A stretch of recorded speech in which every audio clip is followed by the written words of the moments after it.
Right now, somewhere in the world, someone is feeling something they cannot explain. Their heart is beating faster than normal. Their hands are slightly sweaty.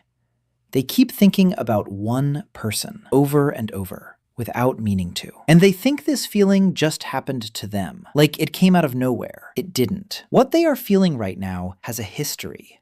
A very long history, 200,000 years long. And when you understand where this feeling actually comes from, you will never think about love the same way again.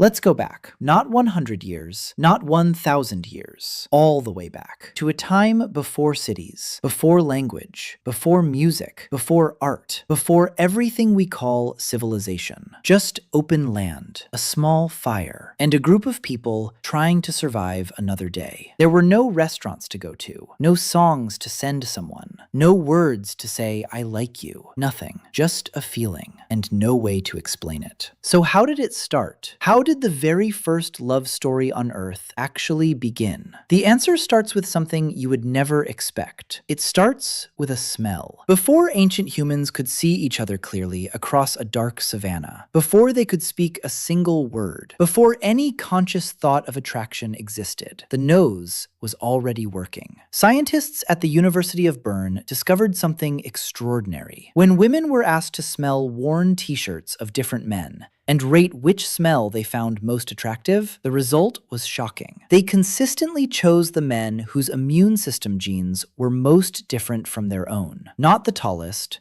not the strongest looking, the most genetically compatible. Because your nose is not just smelling, it is reading. It is scanning the genetic information of another person and telling your brain in a language older than words whether this person is the right match for you. Ancient humans had no idea this was happening. They just felt drawn to someone for a reason they could not name. And that pull, that wordless, reasonless, unexplainable pull toward one specific person out of everyone around you, that was the beginning of every love story that has ever existed on this planet. But smell was only the first signal, because then came the moment of seeing, and everything that happened in that moment is still happening inside you right now. Imagine it. A young woman, a savanna 150,000 years ago. She is sitting near the fire with her group. A man from a neighboring group walks into the clearing. She does not think anything consciously, but her body notices. Her eyes stay on him a fraction of a second longer than they stay on anyone else. Her posture shifts, slightly straighter, without her realizing. Her breathing changes, slightly slower, and across the fire, without knowing why, he turns and looks directly at her. Not because something called him, because something inside him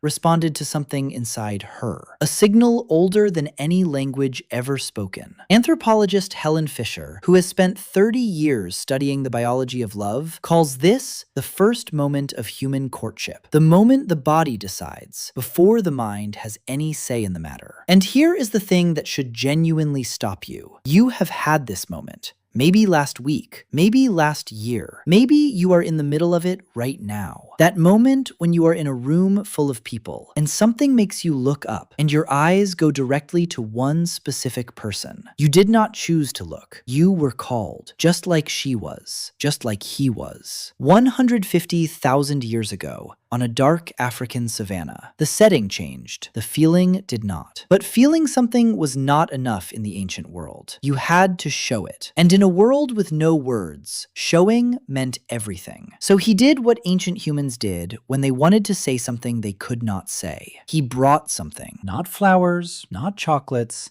nothing bought from a shop. Something real, something that took effort, something that said more than any words could. A stone tool he had shaped himself over hours, smooth on one side, sharp on the other, perfectly made. He walked across the clearing and he placed it in front of her. No speech, no explanation, just that. And she understood everything. Not because she was told what it meant, because her body already knew. This is what anthropologists call a courtship gift, and it shows up in the archaeological record going back over 100,000 years. Ancient humans gave each other things, rare shells from distant coastlines, unusual stones, carefully made tools, not because the object had value, because the giving proved something. I found this for you. I made this for you. I spent time and effort thinking about you when I did not have to. The object was never the point. The attention was the point. And attention in the ancient world meant survival.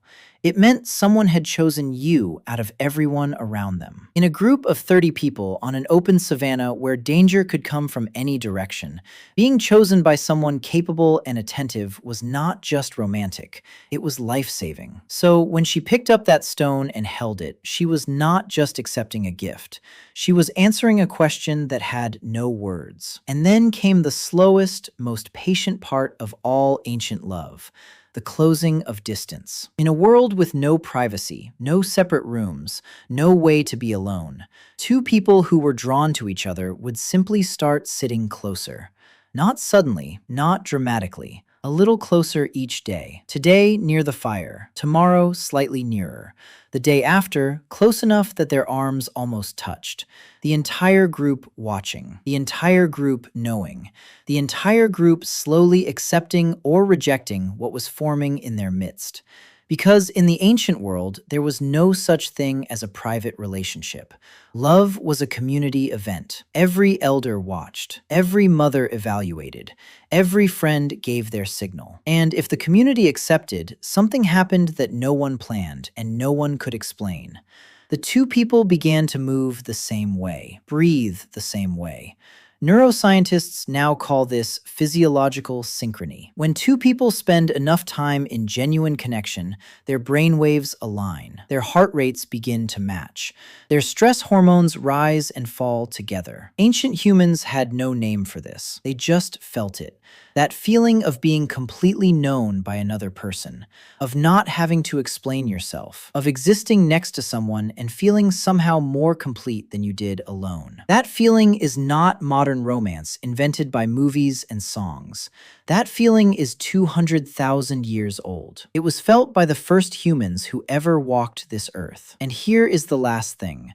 The thing that makes all of this mean something. After everything, after the smell and the seeing and the gift and the slow closing of distance and the synchronizing of breath and heartbeat, they stayed. No contract, no ceremony, no legal document of any kind, just a choice made every single morning to still be there. Because in the ancient world, love was not a feeling you fell into. It was a decision you made every day, and the brain evolved to make that decision feel good. Oxytocin flooded in when they were together. Dopamine fired when they saw each other across the clearing. Serotonin kept them calm and steady in each other's presence. The brain built a chemical reward system around the specific presence of one specific person. Because two people who stayed together raised children who survived, and children who survived passed on the genes of parents who knew how to love.